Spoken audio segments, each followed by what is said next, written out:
welcome to Squeenie Central. So I figured I'd drop a quick video as I watch the migration of the chickens. We are at that time of year when we're cleaning it out. We're cleaning out, I'm in garden 2, cleaning out garden 2 and letting the chickens come in and have their way with it. There are still some things that I can pick.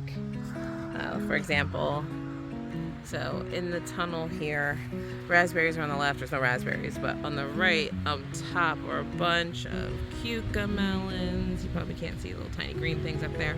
There's also still some green tomatoes I'm going to grab tomorrow. They can't reach that, so I'm not worried about any of that. There's actually some carrots over where that one chicken is. I'm not sure if she'll dig them up or not, but I guess I'll find out later. But we emptied out this bed. My sons helped me today. My oldest was here visiting.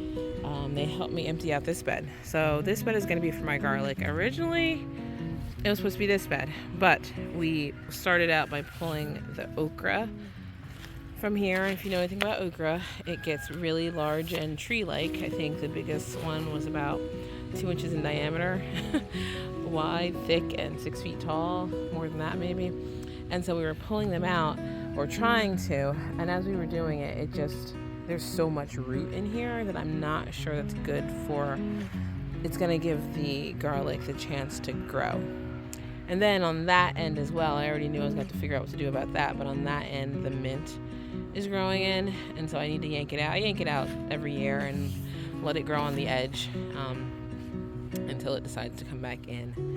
So, and I just wasn't going to have time to do all that and then try to get all the rhizomes out of the middle. So I will finish emptying this bed out later. It still has tomatoes also growing on it. Look at all those freaking flowers. It's like it's only like maybe 65 degrees out right now. It's beautiful. But these plants don't know what to do with themselves. We got bees flying around. It's October 28th. Everything's confused. But I gotta prep. I gotta get this garlic in. So this bed is gonna be the garlic bed. These trellises are gonna come out. I'm gonna probably do the tomatoes over against that fence line next year. It's only 3 feet beds. So it'll be mostly tomatoes, and I might put like basil and whatnot in front of them.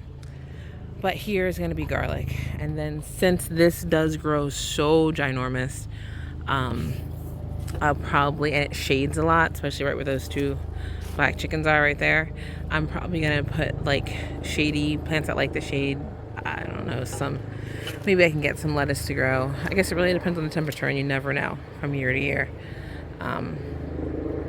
But that is what we were doing today.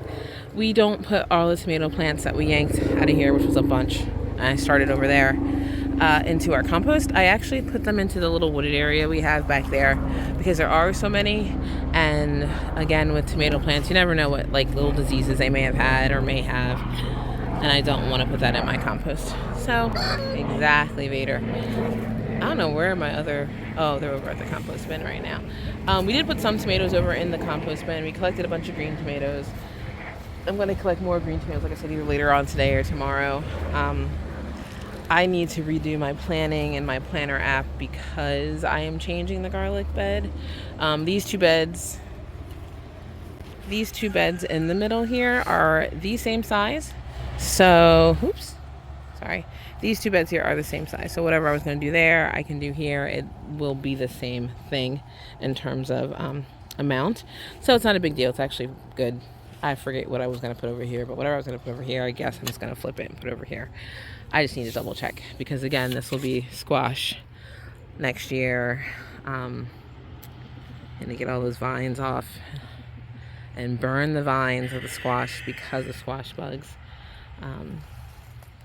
And pull out those plants. There's just a lot I still have to do in this garden. Once I put the garlic in, I will be putting fencing up around it.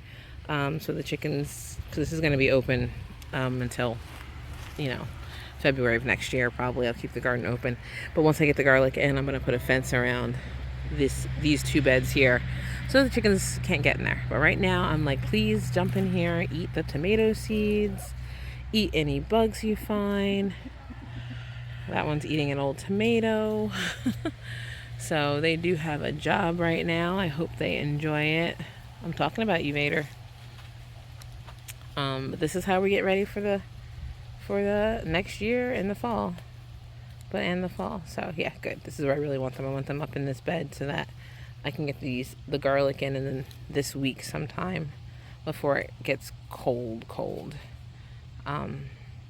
So yeah, we haven't had a real frost here yet. And I think tomorrow is supposed to be 70s. So I'm not worried about it. But tomorrow also, what was I saying? I don't know. I'm very tired right now. Oh, I'm going to put compost in these beds from our compost pile to help, get the nutrients and whatnot back into the soil for the garlic. And then I'll plant the garlic in here, and that'll be that. And it'll be in here until June of next year. So, and I'll figure out what I'll put after the garlic. Not sure yet. So we'll have to see. Wait and find out. What happens next. Alright, so that was just a short video about what's happening in the garden when it comes to us clearing and pulling and yanking, and I probably should have done a little video shot of what the kids were doing to help me, but I didn't think about it until after the chickens started walking in. But everything is good. Thanks for joining us at Squeaky Central in this impromptu video, and we still have so much more to do, and I just hope you come back, join us, share, ask any questions. You want to know about my chickens, what kind I have. You want to know if you didn't understand why I'm letting them in my garden. Ask, and hopefully I'll be able to answer. All right, have a blessed day, and we'll see you later. Bye.